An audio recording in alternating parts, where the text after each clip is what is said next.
Aujourd'hui, on va aller découvrir le parcours de Sofiane Boudouni, celui qui nous partage sa passion du cinéma en nous montrant comment faire ainsi que les coulisses de cet art. Partons alors à la découverte de celui qui est devenu un magnifique père castor dans le 16e épisode d'Histoire de youtubeur. Sofiane est né le 8 février 1995 à Montpellier.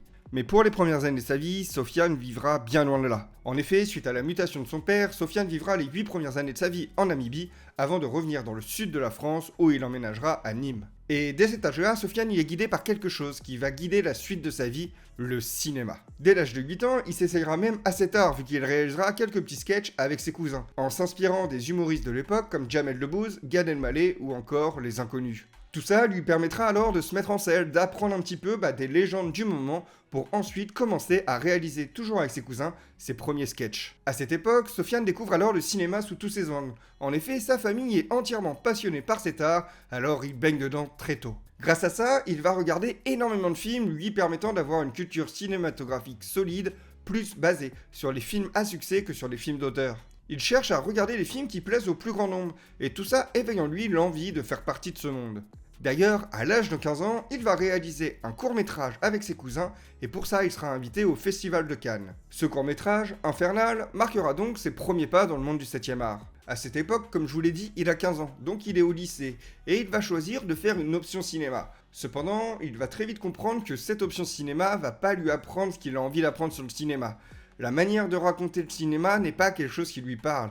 Il va alors choisir de sortir de cette filière pour apprendre par lui-même en regardant un maximum de films. En plus, cette année-là, on est en 2010. Et en 2010, Sofiane, il va vraiment prendre une claque avec une série de Canal+, bref. La fameuse série créée par Kian Kojandi va vraiment impressionner le jeune cinéaste quant à la mise en scène, la réalisation et le dynamisme de ses séquences. Et après avoir passé quelques temps à analyser cette série, il se dit que ce type de format est uniquement sur des plateformes payantes. Il va pas réussir à les retrouver sur les plateformes qu'il utilise lui actuellement, comme du Vimeo, du YouTube, du Facebook. Il ne trouve pas ça en libre accès. Alors, il va avoir l'idée, quelques temps plus tard, 2 ans plus tard même, en 2012, de lancer sa propre chaîne. Sa propre chaîne, il commencera par la lancer sur une plateforme Vimeo. Vimeo, à l'époque, c'est un site un petit peu comme YouTube où on peut publier du contenu. Et suite à quelques commentaires, il va décider de faire la transition de Vimeo vers YouTube. Et c'est alors qu'en 2012, il va ouvrir sa chaîne YouTube. Sur cette chaîne, il arrivera directement avec 3 vidéos. Les 3 vidéos qu'il avait publiées sur Vimeo, il va les mettre directement sur YouTube. Et dans la première de ces vidéos, on va déjà voir Sofiane marquer son empreinte. Dans cette vidéo, il va nous faire son premier tuto de cinéma. Comment réaliser une scène de mafieux. Et dans son introduction de 30 secondes, il va déjà nous montrer en quelques instants sa culture cinématographique. Je vous mets juste les 30 petites secondes pour que vous vous rendiez compte. Pour ceux qui n'ont pas les rêves, je vous les explique après. Aziz, lumière. Wow, doucement Aziz, doucement. Alors avant de commencer, je tiens à vous dire que mes vidéos ne seront pas exactement pareilles que les vidéos de Norman, de Cyprien ou encore celles de Cortex. Non, moi ce que je vous propose c'est quelque chose d'unique, de merveilleux, de...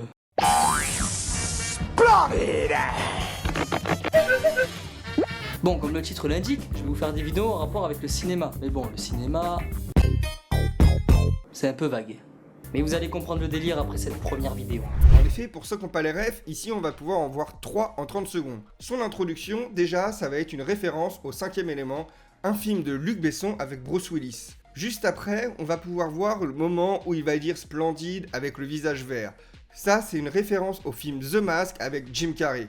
Et la 3e référence, elle est plus musicale, vu qu'on va entendre le début d'une instru de Eminem. Il a alors que 17 ans, et il nous a montré en très peu de temps qu'il arrivait avec une culture des classiques de l'époque. Parce que pour ceux qui connaissent pas, ces 2 films et cette musique, c'est vraiment des choses qui ont une place importante dans la pop culture de l'époque. On pourra d'ailleurs voir aussi un petit détail en plus dans cette introduction, sa petite vague, son petit mouvement de danse. Parce que oui, pour ceux qui ne le savent pas, Sofiane était aussi danseur et passionné de la culture hip-hop. En 3 minutes 20, Sofiane nous a montré ses rêves, sa qualité de montage, sa qualité de mise en scène, son humour, son dynamisme, pour montrer tout simplement son style et commencer à pouvoir évoluer sur la plateforme. D'ailleurs, petite anecdote sur son côté danseur, en 2013, il va passer un casting de danse pour le film Battle of the Year avec Chris Brown et il sera pris et a priori on pourrait le voir dans le film. Je vous avouerai que j'ai pas eu le temps de regarder le film pour vous trouver l'extrait, mais a priori, Sofiane serait dans un film avec Chris Brown. Pour ceux qui connaissent pas, Chris Brown, c'est vraiment une star aux États-Unis dans le monde justement du hip-hop et du R&B et qui est un très très bon danseur vu qu'il va faire beaucoup de films en tant qu'acteur, justement en tant que danseur. Et ça sera pas le seul casting, parce qu'à ce moment-là, Sofiane il est curieux, il veut découvrir ce monde. Alors il va en faire plusieurs pour analyser, comprendre et se faire sa propre expérience de ce milieu-là pour nous la raconter et nous la vulgariser sur sa chaîne YouTube.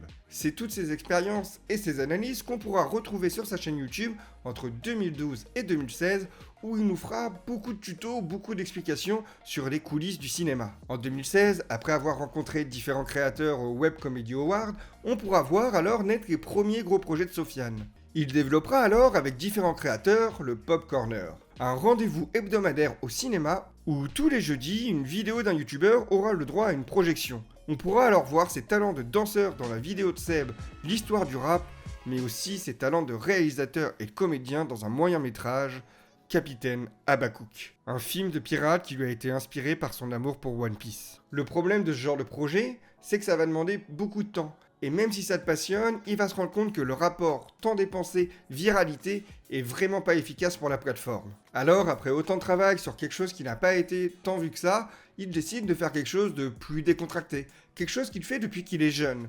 Et il va alors inventer un nouveau concept. Ce concept, il va le faire avec son ami Seb.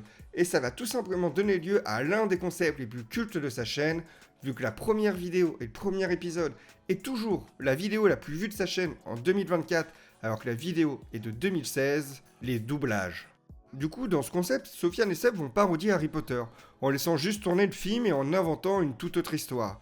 Que de l'impro, des rires, des conneries, ils se prennent pas la tête, et ça marche. Aujourd'hui, comme je vous l'ai dit, cette vidéo est la plus vue de sa chaîne, et elle a plus de 12 millions de vues. Et au vu du succès de cette vidéo et du plaisir qu'il a pris à la tourner, il va tout simplement surfer sur la vague, en réalisant d'autres doublages, avec notamment Maxence, Amixem, McFly et Carlitan, Alban Ivanov, Roméo Elvis, Squeezie et encore bien d'autres, vu qu'il y a plus de 25 vidéos de doublage sur sa chaîne. Et en plus de ça, il en fera 9 sur différentes chaînes, justement pour des collabs, c'est-à-dire que si Amixem venait sur sa chaîne pour faire un doublage, il allait en faire une sur la chaîne d'Amixem, ce qui lui permettait de s'ouvrir à d'autres communautés et d'agrandir son audience. Ce concept prendra alors quasiment la totalité de sa chaîne jusqu'en 2018 et lui ouvrira même les portes d'un studio, vu qu'il va réaliser des bruitages pour le célèbre dessin animé Oggy et les cafards. Mais à côté de ça, parce qu'il s'est quand même passé 2 ans où il a toujours fait le même concept, Sofiane développe quelque chose. En effet, il a développé une application.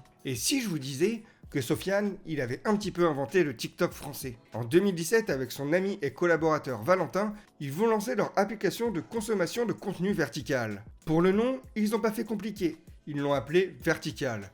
Je vous avouerai, au moins c'est simple, clair et efficace, on sait de quoi ça parle. Malheureusement pour eux, ils n'avaient pas les armes financières pour faire prospérer cette application, car à chaque fois qu'une vidéo était vue, en fait ils devaient payer le serveur qui l'hébergeait. Cette application était une application gratuite, donc les utilisateurs payaient pas pour l'utiliser, mais derrière, il fallait quand même faire fonctionner la machine. Et malheureusement et heureusement pour eux, en fait, l'application a vraiment marché, vu que très rapidement, ils ont réussi à avoir des centaines de milliers de vues sur certaines de leurs vidéos. Le problème, comme je vous ai dit, c'est qu'à chaque vue, faut qu'ils payent. Et donc ils ont tout simplement été dépassés parce qu'ils devaient dépenser énormément d'argent pour que les serveurs tiennent. Et du coup ils se mettaient totalement dans le rouge et ils ont préféré laisser couler et laisser mourir la boîte parce qu'en fait ils n'arrivaient pas à gérer ce qu'ils avaient créé. J'ai envie de vous dire, dommage, imaginez qu'on aurait pu avoir un TikTok France. Est-ce que ça aurait fait pareil avec Dailymotion qui s'est fait bouffer par YouTube ? Ou est-ce que cette application aurait pu se faire une réelle place ? Ça, malheureusement, on pourra jamais le savoir. On arrive alors en 2018, où Sofiane veut proposer quelque chose de nouveau, quelque chose qui apporte un nouveau souffle à sa chaîne. Et pour ça, il va poster un tweet. Et ce tweet, il ne pensait pas qu'il irait aussi loin. Car en effet, le premier tweet qu'il va poster va recevoir plus de 25 000 réponses. Ce tweet anodin de 2018 était un tweet dans lequel il demandait à sa communauté de cinéphiles quels étaient leurs 3 films préférés. C'est alors qu'après ou grâce à ce tweet, à vous de voir comment vous l'interprétez, est né son deuxième plus gros concept, les tournois. Dans les tournois, Sofiane va donc récupérer les différentes réponses de sa communauté et récupérer les 32 plus cités. Une fois qu'il aura récupéré les 32 plus cités, il va les faire s'affronter dans un tournoi à élimination directe, un petit peu comme un tableau de tennis ou comme un tableau de Ligue des Champions. À chaque fois qu'un film perd un duel, il est tout simplement éliminé de la compétition. Et on va du coup avoir le droit au 16e, au 8e, au quart, au demi et au final pour avoir le grand vainqueur de quel est le meilleur film de tous les temps. On pourra alors le voir décliner ce format en faisant des tournois sur les séries, les dessins animés, les mangas, les acteurs, les personnages et encore bien d'autres, vu qu'en tout, il en a réalisé 23.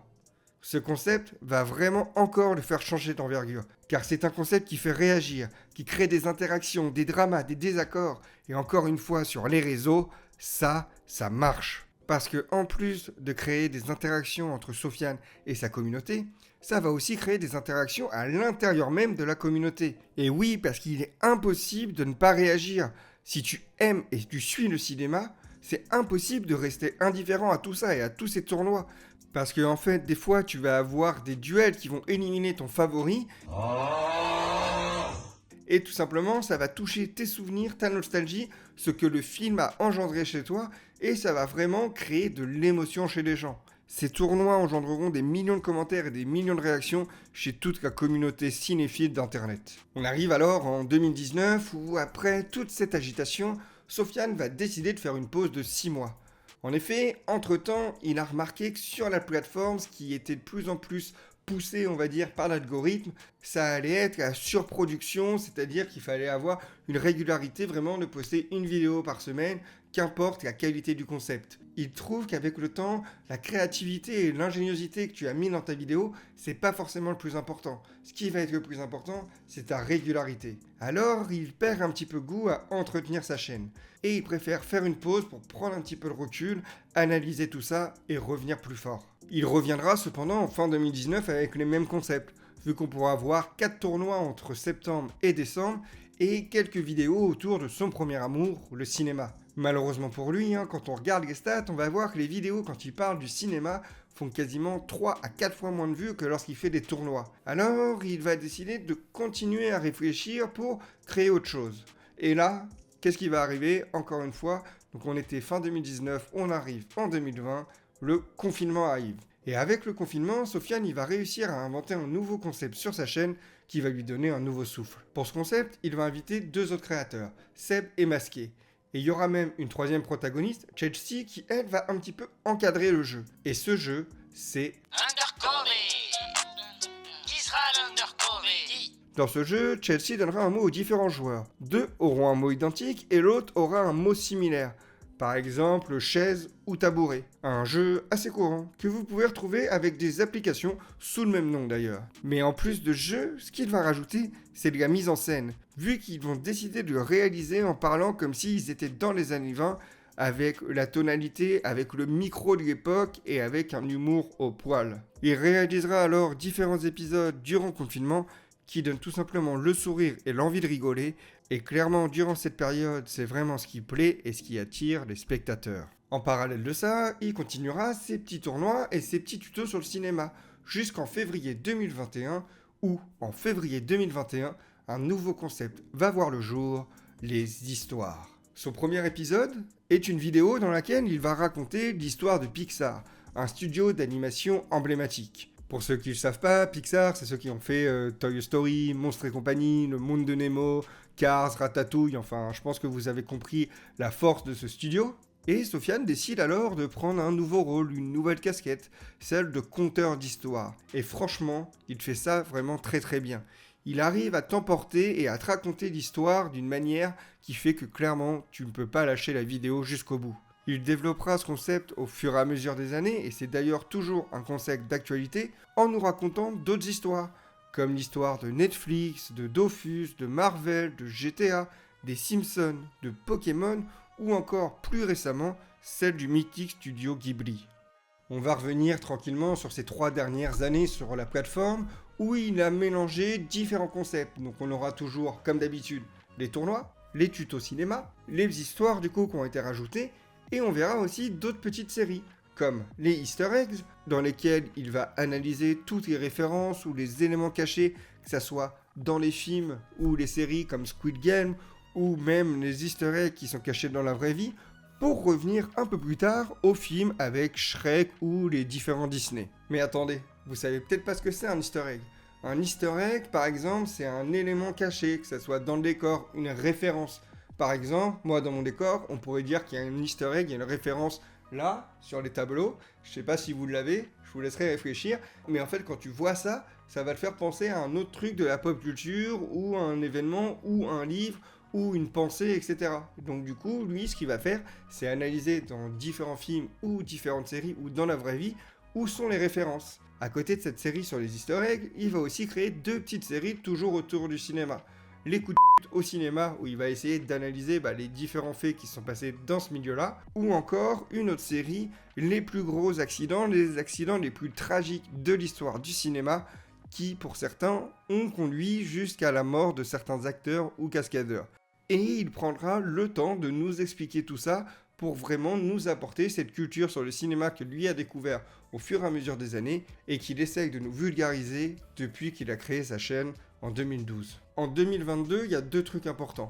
Parce que entre 2021 et aujourd'hui, on va dire qu'il va rester sur les concepts que je vous ai cités juste avant, mais en 2022, il y a quand même 2 faits marquants sur lesquels j'ai envie de revenir. Le premier, c'est une autre application qu'il a voulu lancer. Cette application, c'est Quest. Quest, c'est une application de jeu d'énigmes qui transforme l'intégralité de l'environnement et de la pop culture comme un véritable terrain de jeu. L'idée est tout simplement énorme. Et il la présentera même un petit peu plus sur la chaîne de Gotaga lors d'un open world. Et il aura même un documentaire sur BrutX pour raconter un petit peu l'histoire du projet. Malheureusement, a priori, il y a eu quelques petits problèmes en interne quant à l'évolution du projet, qui a fait que Sofiane a décidé de se désolidariser de ce projet. Personnellement, j'ai essayé de les contacter pour voir un petit peu ce que c'était, parce que moi, ce projet en tant que tel, il me plaisait énormément. J'adorais le concept. Et vu que je crée des jeux, je crée des énigmes, etc., je me suis dit qu'une collaboration pouvait être intéressante. J'ai travaillé alors une fois avec eux, où je leur ai créé une série d'énigmes. A priori, quand je les ai eus, donc je les ai eus quand même 8-9 fois, donc ça soit en visio ou au téléphone, donc ça se passait plutôt pas mal, je dirais. Et on sentait qu'il y avait un flou entre pourquoi Sofiane n'était plus là, qu'est-ce qui s'était passé, etc. Et moi, le truc que j'ai eu, c'est que du coup, ils m'ont fait une première commande pour laquelle ils m'ont payé. Et après, on va dire 2-3 semaines après, ils m'ont passé une deuxième commande, mais cette fois-ci, ils ont divisé les prix par 10. Donc clairement, moi aussi, j'ai voulu sortir de ce projet. J'ai re-regardé, donc du coup, quand j'ai fait la vidéo, voir ce que ça en était. Personnellement, je comprends plus trop l'application, donc en effet, ils ont totalement changé de direction. L'idée de base, elle est plus trop là pour moi, je vois pas trop où est la pop culture. J'ai essayé d'y jouer il y a 1 mois, donc je suis allé à un endroit où il y avait une énigme, et ça me demandait combien vaut la somme des angles d'un cercle. Donc du coup, si c'est juste des questions sur la culture générale, et qu'on est plus sur de la pop culture, parce que je vous conseille de regarder le moment où Sofiane explique, et justement où il joue avec Gotaga, Wagby et Seb sur le open world. Quand lui il explique et quand lui il fait sa quête, que ce soit avec les Pokémon, les liens YouTube, des gens qui vont tweeter avec des liens, etc. Là c'est intéressant parce qu'en fait tu viens interagir avec le monde de l'internet. Et c'est vraiment ça que Sofiane il venait apporter. Et pour moi c'est ça qui est intéressant. Si tu fais juste un jeu de piste sans venir intégrer ça, enfin pour moi ça perd l'atout principal de cette application qui était justement de créer un jeu autour du monde de la pop culture, de l'internet, et qui ajoutait quelque chose de nouveau et qui n'était pas juste un simple quiz de culture générale. Le deuxième fait marquant, en 2022, c'est que Sofiane, il a décidé de se défier de lui-même et de vaincre l'une de ses plus grandes peurs. En effet, en 2022, il va participer au GP Explorer, le plus gros événement de l'internet français, qui est une course de F4 rassemblant 20 créateurs. Avant cette course, Sofiane expliquera dans une vidéo que suite à un accident lorsqu'il était plus jeune, la conduite l'angoisse énormément. Ce traumatisme le marquera pendant des années. Et cette course, ce GP, c'est l'occasion pour lui de se dépasser et de surmonter cette peur. Alors c'est sûr, il n'aura pas fait la plus belle course, il n'aura pas eu les meilleurs chronos, mais il aura réussi à remettre les pieds à l'étrier et à remplir son défi. Et c'est ça aussi la beauté du GP Explorer, c'est que chaque créateur, chaque pilote avait son propre objectif, son propre défi. Comme Seb qui devait tout simplement avoir son permis pour pouvoir faire la course, ou Sylvain qui voulait accomplir son rêve de gagner une course automobile en compétition, ou d'autres qui voulaient tout simplement vivre un événement ou comme Sofiane, dépasser leur peur. Depuis GP Explorer, Sofiane continue à se développer tranquillement sur sa chaîne YouTube en publiant de manière vraiment irrégulière. Il reste toujours assez discret sur sa vie perso, même si on peut le voir dans quelques vlogs d'août de Lena où on le voit un petit peu plus au naturel. Il fera aussi différents fit and fun sur les chaînes de Squeezie ou Gotaga cité précédemment, mais c'est pas le youtubeur le plus actif. En ce moment, on voit qu'il a aussi un petit peu pris du recul, il publie moins, et quand il publie, c'est une longue vidéo d'histoire. Mais ce qu'on sait souvent, c'est que Sofiane, quand il publie pas trop, quand il prend un petit peu de recul, c'est souvent qu'il prépare quelque chose derrière. Et c'est là qu'on va en arriver à la question du jour. Mais du coup, vous pensez qu'il est en train de nous préparer quoi, Sofiane? On sent que voilà, il est dans une période où il publie moins. Il y a même eu une période, l'été dernier, où il faisait des lives tous les jours entre 3h et 8h du matin, où il mettait une petite story et il lançait un live comme ça. Donc moi, j'en avais regardé quelques-uns pour voir ce qu'il faisait. Donc en fait, il discute, il demande des trucs à sa communauté, ils essayaient de travailler sur des logos, etc. Donc c'est sûr qu'il est en train de préparer un projet. La question que je vous pose, c'est pour vous, ça va être quoi ce projet?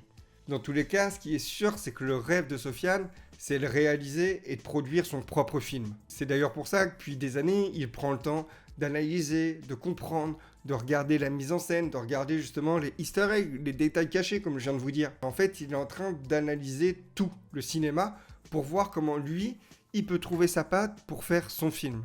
Alors la vraie question d'aujourd'hui, je dirais, c'est pas forcément quoi, mais c'est plutôt quand. Et c'est surtout quel type de film il va nous réaliser. Ce qui est sûr, c'est qu'il travaille énormément pour trouver son identité de réalisateur pour justement peut-être changer un petit peu et apporter quelque chose au paysage du cinéma français. En tout cas, ça c'est mon guess, on va dire. Pour moi, Sofiane, il est en train d'analyser, d'essayer de comprendre pour construire son identité de scénariste et enfin vraiment faire partie de cette histoire du cinéma français. Mais je suis quand même curieux de savoir, vous, qu'est-ce que vous en pensez? Ça serait quoi vos pronostics pour la suite de Sofiane? Est-ce que ça va vraiment être ce film? Est-ce que ça sera sur YouTube, à la télé, sur Netflix?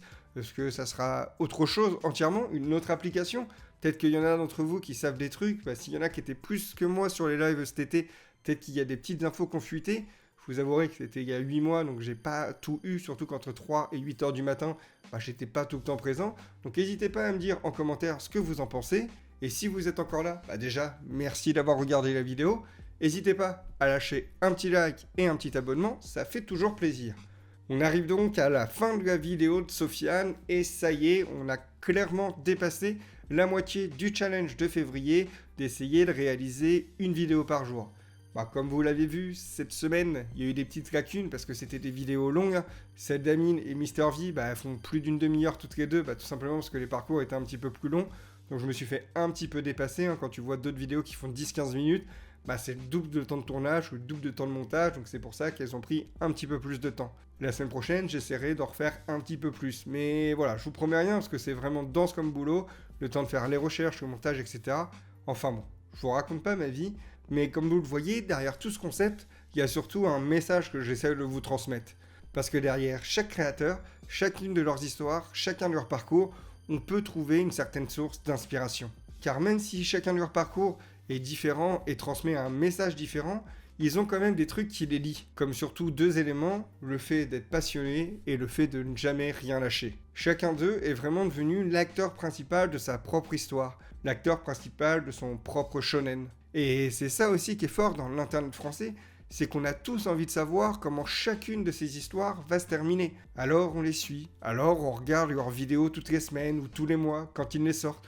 On essaye de suivre et de voir c'est quoi leur évolution. Et quand on les voit réussir, tout simplement ça crée des émotions. Comme Squeezie au GP Explorer ou encore Amine au A-Level All-Star. Et si toi t'es créateur et que t'as envie de faire partie de tout ça, le gros message qui ressort de cette première partie, c'est vraiment crois en toi. Et comme je le dis souvent avec un ami, c'est make your life like if you are a movie star. Don't think about it, just do it. Allez, ciao!